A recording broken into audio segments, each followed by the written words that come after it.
Oi, meu nome é Thiago Braga, sejam muito bem-vindos ao Brasão de Armas. Tem gente que fica doida quando sai filminho de terror novo, aí vai correndo pro cinema, gasta um dinheirão pra ver gente sendo estripada viva, só pra pagar de corajosinho pros amigos. Queria ver se fizessem um filme de Lenin e Stalin e mostrassem os pais matando os filhos para dar carne do filho morto para os outros filhos que estão quase morrendo de fome comerem. Imagina só você ver o trailer na TV. Lenin e Stalin, os crias do Satanás. Ou Lenin e Stalin, os bigodes da morte. Nenhum filme é capaz de mostrar o terror real que esses dois desgraçados causaram em tantos milhões de pessoas reais. Assim como nenhum filme é capaz de mostrar a qualidade da Insider. Pra você sentir, você tem que vestir, senhoras e senhores, isso aqui é a qualidade pura. Eu já disse e eu digo de novo, você não vai querer saber de outra coisa, porque Insider é leve, confortável, veste bem, não precisa nem esquentar a cabeça pra passar. Você tira do guarda-roupa, coloca em você e ela já vai se ajustando conforme você for usando. E ela é ótima pra viajar também, porque ela é leve, você arruma qualquer espacinho na sua mala. Pra você que gosta de viajar com pouca mala que nem eu, não tem coisa melhor. Então toma aqui esse descontão pra você aproveitar. Usa o meu código pra ganhar 15% de desconto na compra de qualquer item no site pra aproveitar esse mês do consumidor. Insider é coisa boa demais. Agora você sabe que coisa boa não era a União Soviética, né?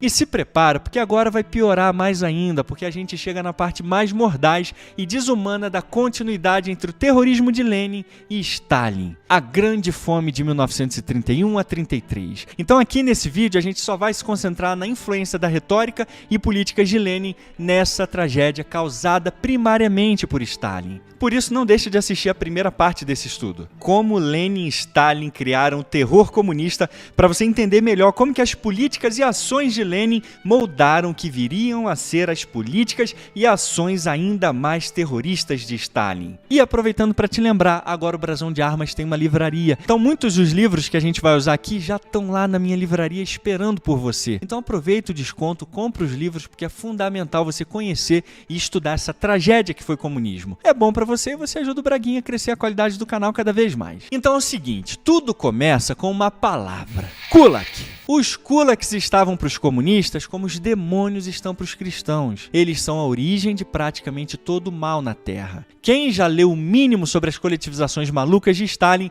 vai lembrar que kulak é a palavra que mais aparece nos discursos dele. Kulaks eram os terríveis camponeses ricos e exploradores que sabotavam o comunismo soviético. Pode perguntar a qualquer soviético brasileiro que eles vão dizer para você que era isso aí mesmo. Stalin era paranoico com esse grupo de supostos ricos e todos os problemas que aconteciam na União Soviética era culpa deles ou dos imperialistas e nunca era do comunismo, claro. E adivinha só com quem Stalin aprendeu a perseguir e matar os kulaks e colocar a culpa neles pelas merdas que eles faziam? Lenin começou a guerra contra o campesinato e Stalin a terminou, e uma farta gama de estudos apresentam evidências sólidas disso pra gente. Então vamos começar pelo primeiro aqui, do professor Dmitry Volkogonov. Lembrando que o professor Dmitry foi um ex-general soviético e ele foi um dos responsáveis por liberar milhões de documentos para que os acadêmicos pudessem estudar e revelar o que foi a União Soviética de fato. Documentos esses que estavam escondidos aos olhos dos públicos. Os comunistas não queriam liberar as suas merdas pro mundo.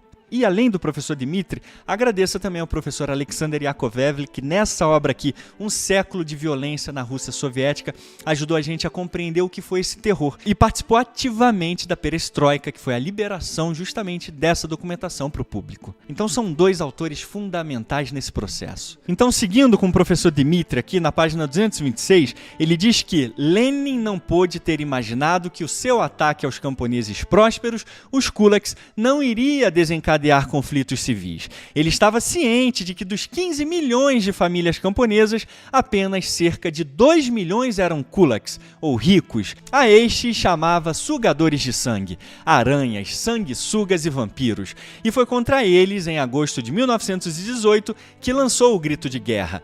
Guerra impiedosa contra estes kulaks. Morte a eles. Quando Stalin começou a coletivizar a agricultura, 5 anos após a morte de Lenin, não precisou de novos slogans, eles já tinham sido preparados para ele. A limpeza, ou expurgo das terras russas, tornou-se uma das principais fontes de desordem social e foi realmente sangrenta. Então, como um bom discípulo de Lenin, Stalin fez questão de evocar seu mestre em seus discursos, como, por exemplo, aqui no seu discurso na Conferência dos Marxistas, ele mesmo confirma as palavras ditas por Lenin antes dele. Lançar uma ofensiva contra os kulaks significa que devemos preparar-nos para isso. E depois atacar os kulaks. Atacar com tanta força que os impeça de se levantarem novamente. Isso é o que nós chamamos de ofensiva bolchevique. Só aqui a gente já consegue ver a animosidade e brutalidade assassina de Lenin e Stalin contra os kulaks. Os ataques aos kulaks eram sempre justificados, porque, segundo eles, os kulaks resistiam e estimulavam a resistência contra os ataques dos bolcheviques. Na era de Lenin, eles resistiam a entregar os excedentes dos grãos, e na era de Stalin, eles se recusavam a fazer parte das coletivizações. Então, segundo a propaganda bolchevique, essa resistência dos kulaks causava terríveis problemas aos trabalhadores e aos pobres, e, portanto, os kulaks precisavam ser eliminados, senão eles eliminariam os trabalhadores. Com isso, toda a violência aos camponeses vistos como os mais prósperos era justificada e santificada. Sempre tinha uma narrativa justificável para validar a violência. Então vejam como o discurso leninista e stalinista era centrado em uma propaganda populista e buscava uma legitimação através de um inimigo de classe em comum que sempre era fundamental para a existência das políticas comunistas ali. Comunistas precisam sempre de inimigos para justificar a luta de classes e da violência, e aí jogar a culpa em cima deles pelos seus fracassos. E os kulaks eram esses inimigos declarados do comunismo. Eles precisavam legitimar os ataques, colocando os pobres como vítimas dos kulaks, ou camponeses ricos, ou burgueses, e, portanto, a repressão e matança dos kulaks seria justificada por um bem maior. Aliás, sobre esse extremismo religioso bolchevique, eu recomendo muito para você o artigo do professor James Ryan, que a gente citou no outro vídeo, vamos continuar citando aqui. A sacralização da violência.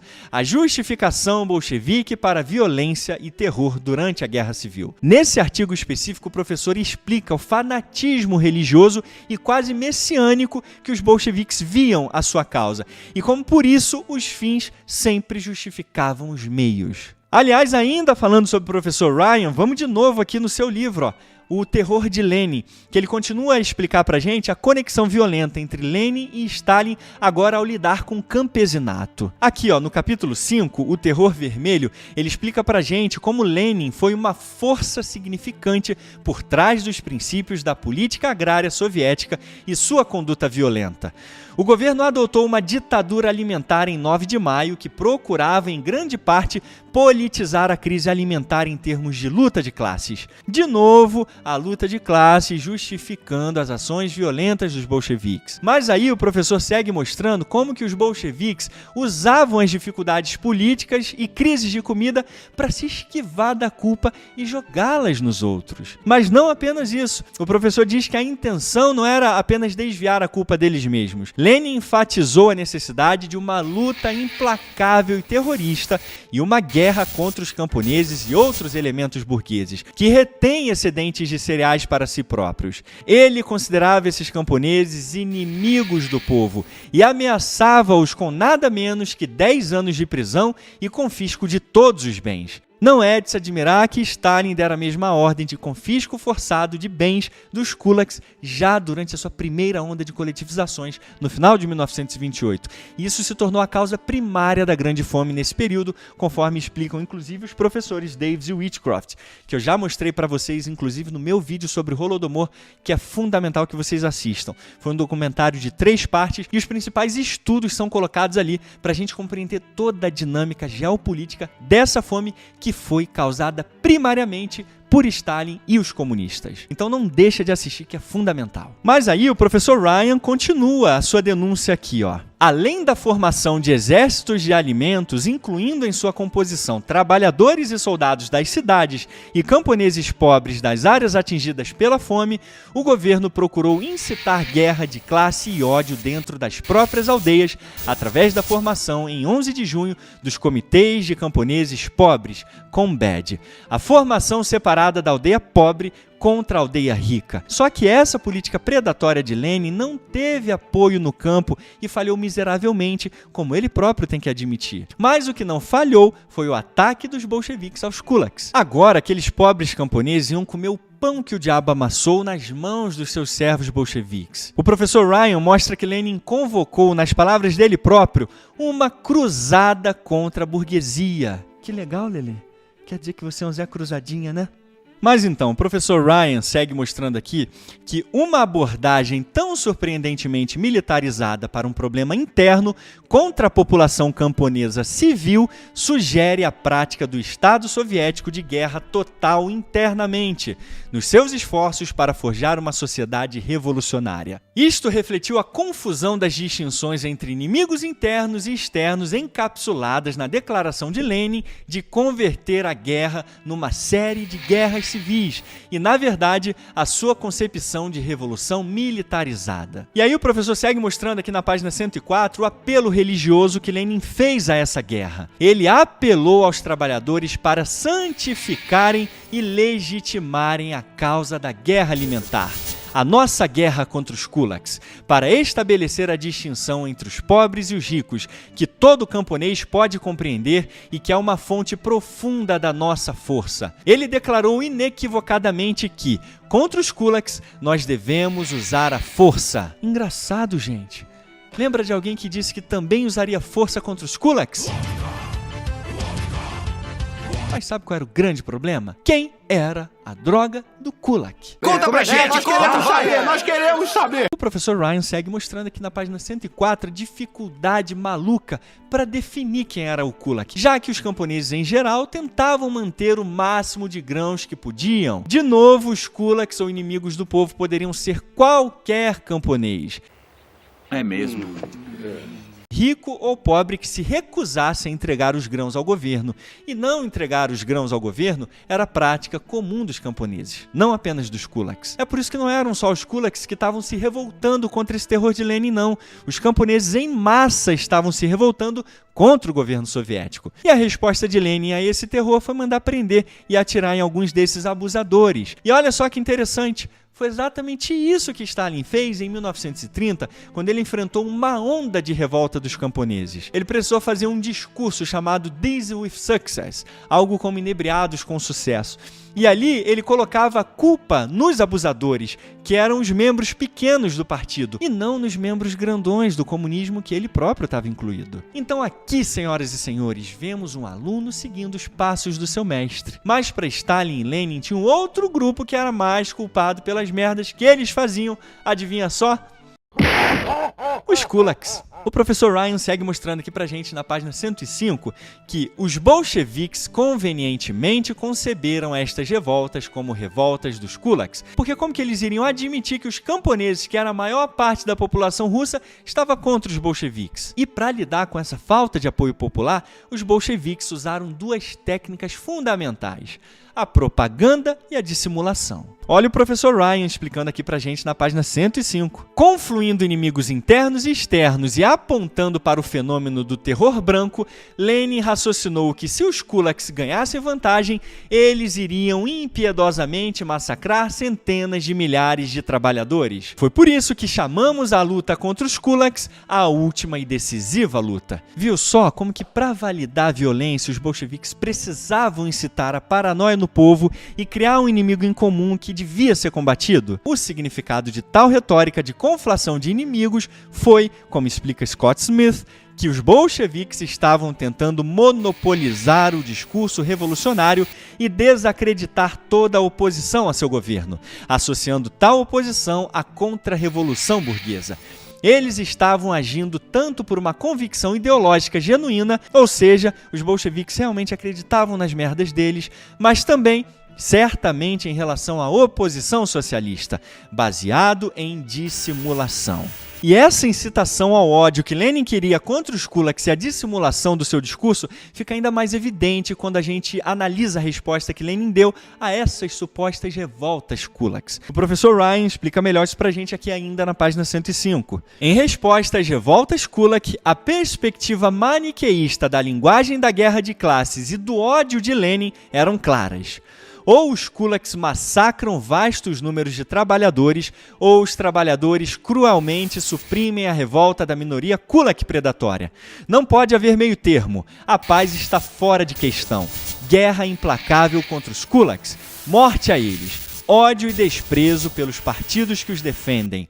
Agora fala sério, que estratégia brilhante de Lenin. Em um discurso só, ele tirou o foco da revolta massiva dos camponeses contra os bolcheviques, jogou a culpa a uma suposta minoria kulak rica, como se essa minoria fosse capaz de fazer toda aquela revolução massiva contra eles, e ainda disse que os trabalhadores e os camponeses pobres corriam risco de serem mortos pelos kulaks. Então eles tinham que matar os kulaks antes dos kulaks matarem eles.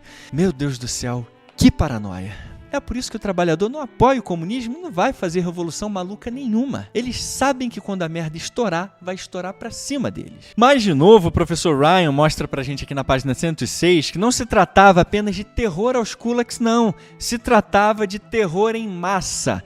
E ele conclui aqui na página 107. De fato, uma verdadeira guerra civil estava sendo travada pelo governo com o campesinato, precisamente ao mesmo tempo em que a guerra civil principal estava sendo travada no Volga e no Sul. Por isso que qualquer resistência dos camponeses e trabalhadores às medidas terroristas do regime, eles eram encarados como inimigos do povo. Agora, para complementar o nosso estudo aqui, a gente vai analisar alguns documentos primários em forma de propaganda comunista que são fundamentais para a gente entender a mente dos bolcheviques e como eles queriam manipular a mente do povo através dessas propagandas. E estudar esses documentos primários é tão importante porque esses panfletos de propaganda na União Soviética tinham dois objetivos basicamente. Primeiro, mostrar claramente a linha e a postura do partido através da propaganda e segundo, cooptar as pessoas para adotarem aquela mesma linha e postura do partido. Então vamos começar com esse panfleto aqui com o título Aranha de Pão. E aqui a gente já vê um kulak sentado sobre dezenas de sacas de grãos, gordo, sorrindo com os braços confortavelmente apoiados. E a descrição da imagem é muito interessante, olha só. Não ligo para os famintos. E detalhe importante aqui, aranha é realmente um dos termos mais usados por Lenin para se referir aos kulaks, como a gente pode ver nesse outro documento primário aqui, escrito por Lenin mesmo em 1918, chamado A Última e Decisiva Luta. Agora, muito mais importante do que a descrição desse panfleto é o time em que essa propaganda foi lançada, em 1922. E sabe o que estava acontecendo em 1922? A Rússia estava sendo devastada por uma fome brutal. E olha só que coincidência, senhoras e senhores. Justo naquele ano, calhou dos bolcheviques fazerem uma propaganda para jogar a culpa da fome nos camponeses mais prósperos. Agora a gente consegue entender o timing da propaganda e o poder que ela deve ter tido na mente do povo que estava morrendo de fome. Agora que o governo estava mostrando ao povo quem que era o culpado por aquela fome, o povo ia lutar contra aqueles burgueses kulaks em nome do comunismo, certo? Errado. Ao contrário do que os comunistas pensam, o povo não é idiota não, e não comprou aquela propaganda suja de Lenin que deveria ser o rei da imprensa marrom, o pai da fake news moderna. Os camponeses sabiam muito bem que não eram os kulaks que estavam invadindo as terras deles não, estuprando suas esposas e suas filhas, tomando os grãos à força, deixando os camponeses morrendo de fome. Eles sabiam muito bem que quem estava fazendo aquela merda toda era o governo comunista por meio dos seus capangas. Mas o mais lindo é ver Lenin, depois de toda a merda que ele fez, depois de levar a Rússia ao colapso econômico completo com a sua política fracassada e assassina do comunismo de guerra, admitindo ao partido que eles fracassaram retumbantemente e agora o governo estava cercado e a única salvação da Revolução Socialista era deixar o capitalismo florescer na Rússia novamente. Olha como o próprio Lenin admite isso aqui no seu discurso inaugural da nova política econômica, feita em outubro de 1921. Ele admite abertamente aqui no subtópico Nosso Erro que ao invés deles irem com calma e reorganizar a Rússia, que já estava devastada tanto pela Primeira Guerra quanto pela Guerra Civil, que foi causada primariamente por Lenin e os bolcheviques, eles agiram de maneira desesperada e cometeram o erro de decidir ir direto direto para a produção e distribuição comunista. Pensávamos que, sob o sistema de apropriação de excedentes de grãos, os camponeses nos forneceriam a quantidade necessária de cereais, que poderíamos distribuir entre as fábricas e assim alcançar a produção e distribuição comunistas. Tadinho, que decepção para Lelê, né? E no subtópico abaixo aqui, um recuo estratégico, ele ratifica o seu erro terrível e como ele quase custou o próprio governo comunista. Antes de estarmos completamente derrotados, recuemos e reorganizemos tudo, mas com mais firmeza. Se os comunistas examinarem deliberadamente a questão da nova política econômica, não poderá haver a menor dúvida nas suas mentes de que sofremos uma derrota muito severa na frente econômica. E ele conclui na parte final do subtópico aqui. O sistema de apropriação de excedentes de grãos nos distritos rurais, esta abordagem comunista direta ao problema do desenvolvimento urbano, impediu o crescimento das forças produtivas e provou ser a principal causa da profunda crise econômica e política que experimentamos na primavera de 1921. Foi por isso que tivemos que dar um passo que, do ponto de vista da nossa linha, da nossa política, não pode ser chamado de outra coisa senão uma derrota e um recuo muito severo. Ou seja, depois de Lelê arrasar e brutalizar totalmente o campo e ainda colocar a culpa no pobre do Kulak, agora ele teve que reconhecer que eram os camponeses como um todo que não queriam entregar seus grãos, e não mais apenas os Kulaks, e que essa política de requisição forçada foi a principal causa da crise econômica na Rússia e, consequentemente, aquela fome brutal desumana. Meu Deus do céu! Que derrota, senhoras e senhores! Que derrota!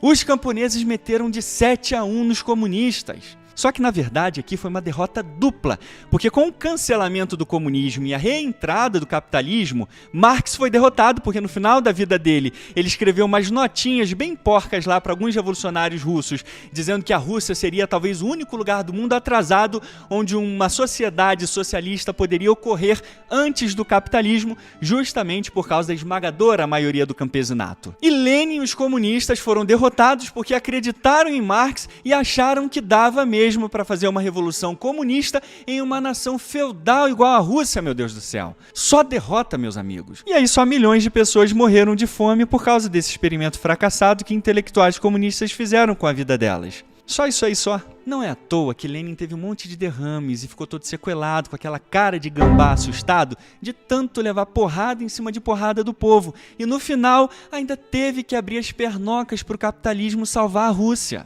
Não é à toa que o homem morreu de desgosto. Foi tarde essa praga. Agora, calma que a propaganda comunista estava on com Stalin também. E olha como ele seguiu exatamente o mesmo padrão e retórica da época de Lenin. Esse aqui, por exemplo, é um panfleto de 1930. Olha como não mudou nada. Um kulak gordo, avarento, sendo expulso de uma fazenda coletiva na base da porrada. Olha o tamanho da mão no lombo do homem, meus amigos. Agora, olha a descrição do panfleto aqui, que interessante. Os kulaks são os exploradores mais brutais, mais duros, mais selvagens, que mais de uma vez na história de outros países restauraram o poder dos proprietários de terras, reis, sacerdotes e capitalistas. E quem que é o autor dessa frase singela e fofa que os comunistas citam aqui de novo? E o panfleto conclui: expulsem os kulaks das fazendas coletivas. De novo, a gente pode ver aqui um incentivo descarado à violência contra os opositores do governo em forma de kulaks, que, como eu já mostrei exaustivamente no meu estudo sobre o Holodomor, já não existia mais no campo soviético. E exatamente como Lenin fez, o timing de Stalin nesse momento da propaganda foi perfeito. Esse panfleto foi circulado no início dos anos 30, exatamente no momento que a grande fome estava ocorrendo em toda a União Soviética. E de novo, a esperança dos comunistas é que os próprios camponeses pudessem ficar ressentidos dos ricos e fazerem o trabalho sujo do governo. Stalin fracassou miseravelmente em conseguir apoio do povo. Mas com esse apelo aqui, Stalin jogou a cidade e os soldados contra os camponeses. E novamente, estupros, massacres em massa e confisco de propriedades inteiras eram feitas contra todos os camponeses, como Stalin próprio teve que admitir no seu discurso Inebriados com Sucesso, escrito em 1930, reconhecendo todos aqueles excessos que estavam acontecendo, colocando a culpa, é claro, nos agentes baixos do governo, não neles próprios, e como as revoltas generalizadas no campesinato estavam acontecendo por causa disso. O que todos esses estudos mostram pra gente aqui é que nenhum regime no século XX foi mais violento, assassino e brutal contra o seu próprio povo do que o comunismo. A gente pode ver isso em detalhes, nesse estudo comparativo aqui, escrito pela professora Sheila Fitzpatrick e o professor Michael Geyer, chamado Além do Totalitarismo, Stalinismo e Nazismo Comparados. E aqui, os dois professores lideram um time de 16 especialistas em União Soviética e em nazismo, justamente para mostrar como que esses dois regimes foram tão semelhantes em muitos aspectos. Ao mesmo tempo, mostrando a distinção do uso e da natureza da violência entre os dois regimes. Olha só, por exemplo, aqui no capítulo 4, Violência estatal, sociedades violentas. Mais especificamente aqui na página 175, os professores mostram alguns dados tenebrosos. No uso estratégico das formas mais intensas de perseguição e violência, no entanto, os dois regimes diferiam muito. Na Alemanha nazista, por exemplo, associais foram fortemente perseguidos internamente, mas o número de prisões em campos de concentração e mortes relacionadas a elas nunca se aproximaram da magnitude alcançada na União Soviética. O mesmo se aplica aos adversários políticos do regime. Apesar da disciplina brutal e a violência muito real infligida pelo regime nazista, a sua abordagem interna era menos conflituosa e mais integradora do que o soviético. Se incluirmos associais, criminosos, oponentes políticos, judeus, os ciganos, os doentes terminais e, no final da guerra, os desertores, então o regime nazista matou cerca de 500 a 600 mil de seus próprios cidadãos, 0,6 a 0,8% da população local. No entanto, nas áreas ocupadas pelo exército alemão, exclusão em vez de inclusão foi aplicada. Especialmente na Europa Oriental, a violência alemã era extrema. A natureza destas categorias sublinha o fato de que 96% de todas as vítimas do nazismo não foram alemães. Em contraste, a violência em massa soviética foi dirigida mais internamente do que externamente. Em parte, pode-se argumentar que a violência soviética era desenvolvimentista, como Mark Levine argumenta para o genocídio em geral. Na União Soviética, isso foi causado pela coletivização e a industrialização. Entre o início da década de 1930 e 1953, estima-se que de 1 a 1,2 milhões de cidadãos soviéticos foram executados, a maioria deles com base em sentenças extrajudiciais. 75% destas execuções foram realizadas nos 18 meses entre julho de 1937 e o final de 1938. Dos mais de 6 milhões de cidadãos soviéticos deportados, aproximadamente 1,5 milhões sofreram uma morte prematura. Entre 16 e 17 milhões de cidadãos soviéticos foram sujeitos à prisão ou trabalho forçado. 10% deles morreram nos campos de concentração. Apenas uma minoria deles, cerca de 3 milhões no total, alguma vez foi condenado por supostas atividades contra-revolucionárias. A grande maioria daqueles enviados para o campo de concentração, quase 80%, foram produtos da criminalização geral de pequenos delitos e a insubordinação social resultantes das tentativas do regime de restaurar a ordem no mundo instável, indisciplinado e desordenado numa sociedade de areia movediça. Os maiores contingentes de prisioneiros foram acusados de pequenos furtos, especulação, deserção do trabalho, vandalismo e outras formas de comportamento socialmente perigoso. Por fim, não se deve esquecer de mencionar uma forma particularmente extrema de violência em massa, aquela que foi dirigida em grande parte ao campesinato kolchoz coletivizado em 1932 e 1933. A consequência desta violência foi a última grande fome europeia em tempos de paz e milhões de vítimas mortas pela fome. E na página 178 eles concluem: na Alemanha nazista, os planos utópicos geralmente excediam a extensão real da violência, enquanto na União Soviética, planos de violência dirigida principalmente contra seus cidadãos, foram, em regra, superados. Então, para deixar bem claro aqui, para não restar dúvidas, no século XX inteiro não houve nenhum governo que fosse pior e mais violento contra o seu próprio povo do que o regime comunista soviético, sendo superado apenas por outro regime comunista nas décadas seguintes. O nazismo foi pior para os de fora, o comunismo foi pior para os de dentro. Por isso que dois regimes bárbaros e desumanos como esses estavam destinados a serem destruídos, por dentro e por fora. E mostrando justamente como que o governo stalinista estava disposto a ir além e a massacrar o seu próprio povo, além do que estaria disposto qualquer outro governo europeu, o professor Ian Kershaw, nessa obra aqui, nessa revisão da literatura muito interessante sobre a geopolítica entre guerras, chamado De Volta do Inferno, ele deixa claro isso pra gente aqui, na página 178. O custo humano, no entanto, foi terrível. Um custo que nenhum país do resto da Europa, nem por um segundo, teria considerado pagar. E agora eu quero mostrar para vocês aqui uma das minhas descobertas mais interessantes nesses estudos inteiros. Por isso que estudar é bom demais. Os camponeses morriam de medo de ser classificados como kulaks porque não faziam ideia do que diabos era ser um kulak para os bolcheviques. A gente vê isso nessa obra maravilhosa do historiador russo, o professor Vladimir Brovkin, chamada Rússia depois de Lenin. E aí o professor mostra uma série de documentos, cartas, petições e resoluções sobre as políticas anticamponesas feitas pelos comunistas e compiladas pela GPU, que foi a polícia política que entrou no lugar da Tcheca. Para de palhaçada, rapaz. Olha aqui na página 65, que loucura era essa classificação dos kulaks e como os camponeses morriam de medo desse abuso deles serem chamados de kulaks, que eles chegaram a indagar a liderança comunista no campo que história era essa de kulak. Olha só algumas das perguntas impressionantes que foram compiladas. Por que um camponês com 2 vacas é considerado um kulak? Que tipo de camponês exatamente é considerado um kulak?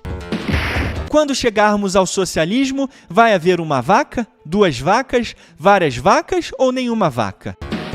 Olha que loucura isso aqui, senhoras e senhores. Os próprios camponeses mostraram que camponeses com 1 vaca eram considerados kulaks, e ter 1 vaca era o mínimo de posse que um camponês podia ter. Que merda, hein? Por isso que o professor Brovkin continua mostrando a rejeição generalizada dos camponeses ao comunismo e às políticas bolcheviques aqui, ó. Além de questões que revelavam as apreensões dos camponeses, havia resoluções e petições de vários sovietes distritais e uezd que expressaram abertamente hostilidade aos objetivos comunistas. No acima mencionado Kolomensky uezd, os camponeses decidiram claramente: não queremos nenhuma hegemonia da classe trabalhadora.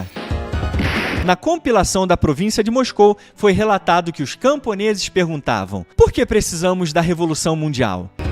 E por que deveríamos nos preocupar com isso? Em algumas províncias, como Gomel, questões definidas como explicitamente políticas foram particularmente amargas. Por quanto tempo vocês vão torturar o campesinato? O que aconteceu com as suas promessas? Quando é que vão parar de incitar uma parte da aldeia contra a outra? E aqui a gente já faz uma pausa para reflexão. Os próprios camponeses reconheciam que os bolcheviques e os comunistas jogavam um contra o outro no campo. A guerra de classes era criada pelos bolcheviques, não era algo inerente dos camponeses. Por quanto tempo vocês vão ficar pendurados em nossos pescoços como parasitas? Quando é que o poder soviético deixará de arruinar a agricultura camponesa? Quando teremos uma união camponesa?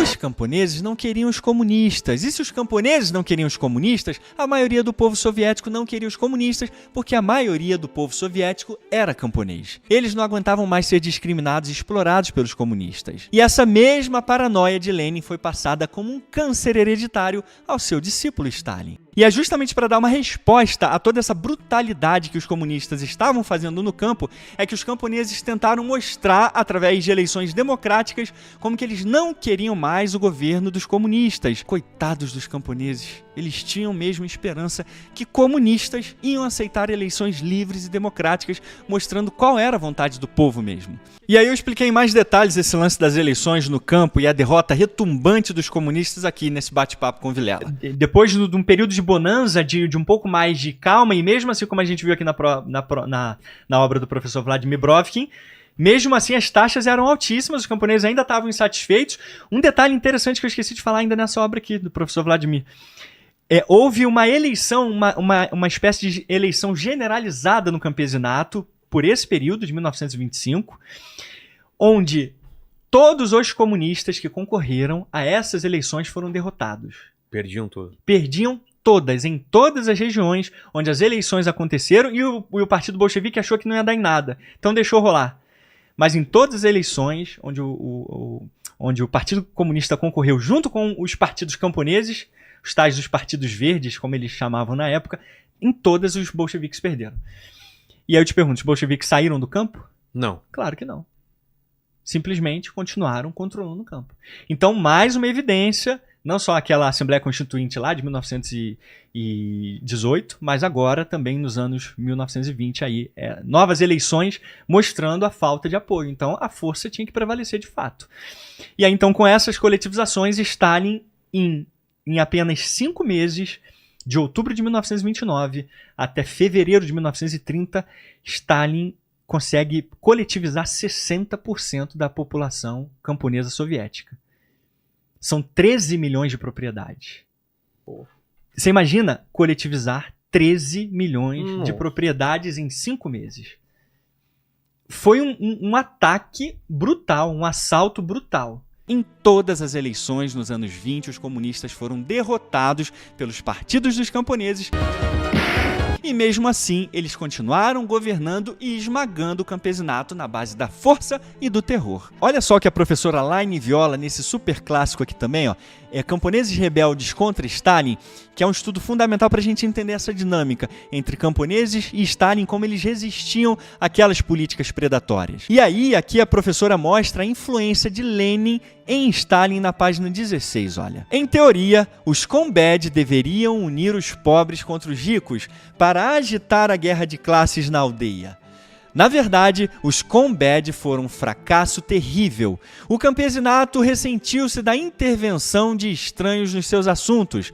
A maioria dos camponeses pobres viam o rótulo de pobre como um insulto e não como uma expressão de aprimoramento de classe. Todos os camponeses estavam unidos nos seus esforços para reter, no mínimo, uma boa parte dos grãos que trabalharam para produzir. Como consequência, a maioria das aldeias desafiou obstinadamente as tentativas do partido de promover a socialização. Mais uma especialista mostrando como a rejeição dos camponeses era massiva e não se tratava só de uma minoria rica que rejeitava as políticas bolcheviques, e Lenin reconheceu isso abertamente em maio de 1918. Ele declarou que quaisquer proprietários de grãos que possuam grãos excedentes e não os entregarem, independentemente da posição social, serão declarados inimigos do povo. Aqui não houve menção à tradição leninista tradicional de divisão do campesinato em pobre, médio e kulak. Não foi simplesmente o kulak, esse inimigo de classe teoricamente determinado e contra-revolucionário, que foi o culpado. Em vez disso, as ações determinaram o status político. Em consequência, Lenin declarou uma luta e guerra implacável e terrorista contra os elementos camponeses ou outros elementos burgueses que retêm excedentes de grãos para eles mesmos. Todos os camponeses poderiam ser inimigos do povo se agissem contrariamente às políticas do partido. Lenin pôde explicar essa aparente contradição de classe fazendo referência a um sentimento kulak, que prevalece entre os camponeses. Os kulaks eram demoníacos, sub-humanos. Lenin referiu-se a eles como avarentos, inchados e bestiais, os mais brutais e insensíveis e exploradores selvagens, aranhas, sanguessugas e vampiros. Ele declarou uma guerra implacável contra os kulaks e apelou à morte para eles. Quanta paranoia nessa cabecinha, Lelê. Faltou o quê? Beijinho na testa? Pronto. Então não bastava ser kulak, você podia ter sentimento kulak também. A escalada da estigmatização dos camponeses não tinha limite, senhoras e senhores. Repetindo aqui então as palavras da professora Laine Viola. Todos os camponeses poderiam ser definidos como inimigos do povo se eles agissem contra as políticas do partido. É por isso que aqui na página 15 a professora mostra a violência generalizada do Partido Comunista. Agora vamos parar para refletir um pouco aqui. Como que Stalin ia ficar bom da cabeça com um mestre desse, meu Deus do céu? Tô começando a achar que Stalin era uma vítima da sociedade, hein? Mas aí agora a gente precisa falar da famosa NEP, a nova política econômica que também é usada por apologistas para justificar o bom senso de Lenin em recuar do seu comunismo de guerra e deixar que os camponeses voltassem ao capitalismo pagando apenas taxas ao governo. Mas sabe por que Lenin fez isso? Um motivo muito simples e pragmático. Se ele continuasse com o socialismo predatório dele, a União Soviética inteira ia morrer de fome. Os camponeses venceram a guerra contra Lenin e a sua política de socialização do campo. Eles não podiam vencer a maioria do povo russo que estava contra eles. E a professora Laine Viola coloca essa batalha épica entre camponeses e os comunistas de uma maneira incrível aqui, na página 17. Todas as implicações da ruptura cultural com o campesinato e as políticas desastrosas da Guerra Civil tornaram-se claras no final de 1920 e no início de 1921, quando o partido se viu isolado dos camponeses e trabalhadores e o Estado soviético parecia cambalear à beira da destruição. Nas cidades, houve agitação generalizada da classe trabalhadora. No campo, revoltas camponesas estavam atingindo dimensões ameaçadoras em Tambov, na Sibéria, na Ucrânia. O golpe final e simbólico no regime ocorreu no início de 1921, quando os marinheiros da base naval de Kronstadt, há muito tempo um reduto de apoio aos bolcheviques, levantou-se contra os comunistas. Lenin foi forçado a bater em retirada e abandonar as políticas da era da Guerra Civil. O socialismo mal começou e já sofreu uma derrota esmagadora e Lenin teve que admitir isso abertamente no seu artigo sobre o NEP. A professora continua mostrando pra gente, No 10º Congresso do Partido Comunista, em março de 1921, Lenin introduziu a nova política econômica. NEP foi um recuo e, acima de tudo, uma concessão ao campesinato. Eliminou as odiadas requisições de grãos, substituindo-os primeiro por um imposto em espécie e depois por um imposto monetário. Isto legalizou o comércio e os comerciantes privados e desnacionalizou todos, exceto as mais importantes indústrias, bancos e comércio exterior. A NEP finalmente assumiu a forma de uma espécie de economia mista, um socialismo de mercado. No 10º Congresso, Lenin admitiu que os interesses destas duas classes, trabalhadores e camponeses, divergem. Ele também advertiu que, enquanto não houver revolução noutros países, só o acordo com o campesinato pode salvar a revolução socialista na Rússia. Lenin aprendeu uma lição importante com a Guerra Civil. O partido precisava do apoio do campesinato, a maioria da população, para permanecer no poder. O fracasso da Revolução Internacional vir em auxílio daquela que até Lenin admitiu ser a atrasada Rússia significava que algum outro suporte teórico era necessário para apoiar a realidade de uma revolução proletária num país camponês. E a professora continua mostrando as intenções claras de Lenin sobre a NEP. Lenin estava vendo a revolução ir pelo ralo, estava se cagando de medo de perder o poder. E aí a professora diz: Lenin assumiu uma posição moderada em relação ao campesinato após a guerra, não pelo bem do campesinato, mas para garantir a sobrevivência do poder soviético. Lenin e os bolcheviques estavam cagando pro povo, porque eles próprios lutaram contra o povo e mataram trabalhadores e camponeses que estavam se revoltando contra o regime, exatamente como a gente vê naqueles levantes massivos, greves gerais de trabalhadores em Petrogrado, que forçou inclusive os bolcheviques a fugirem da capital e a se mudarem para Moscou, deixando a cidade mais importante da Rússia devastada pela guerra e pela fome. E a gente tem que lembrar da revolta mais emblemática de todas aqui também, a revolta de Kronstadt. Os próprios marinheiros e trabalhadores que ajudaram os bolcheviques a tomar o poder agora se revoltavam contra eles e queriam o fim do governo comunista. E aí esses marinheiros foram brutalmente assassinados pelo Exército Vermelho. Para continuar no poder, o Partido dos Trabalhadores tinha que prender, subjugar e matar trabalhadores. Para a gente entender bem essa postura maluca bolchevique, vamos para o professor Robert Conquest aqui, nesse livro O Grande Terror, que mostra justamente a conexão entre Lenin e Stalin e como que eles lutaram contra os próprios trabalhadores e camponeses para continuarem no poder. Olha aqui no seu capítulo As Raízes do Terror, o professor de novo mostrando essa herança stalinista aqui na página 7, Primeiramente, o partido tinha representado o proletariado russo. Mesmo quando esse proletariado mostrou sinais de enfraquecimento, o partido continuava o representando como um posto que seria absorvido quando a Revolução Mundial Europeia estivesse concluída. Somente quando as revoluções no Ocidente falharam, ficou evidente que o partido não representava ninguém, ou muito poucos, no mundo real. Então a NEP era a única alternativa de Lenin de tentar acalmar o povo e deixarem os bolcheviques respirarem um pouco. Mas o negócio começa a ficar confuso porque Lenin achava que tinha um prazo para durar a NEP, que podia ser entre 1 ou 2 décadas na melhor das hipóteses. E aí ficaria para os herdeiros dele decidirem quando que esse período histórico tinha chegado. A professora Laine Viola explica pra gente isso em detalhes aqui na página 18, ó. Ele deixou o partido com um legado ambíguo. Por um lado, ele defendeu uma evolução gradual em direção ao socialismo na zona rural. Por outro lado, sustentou que o campo deixado por conta própria não entraria espontaneamente na estrada para o socialismo, que os agentes conscientes da história na forma do partido e a classe trabalhadora teriam que tomar a iniciativa na construção do socialismo na zona rural. E como a gente sabe muito bem, um cara apoiado por seus fiéis sequazes entendeu que tinha chegado a hora de guiar os camponeses pela estrada do socialismo, conhecida pelos camponeses como a estrada para o inferno.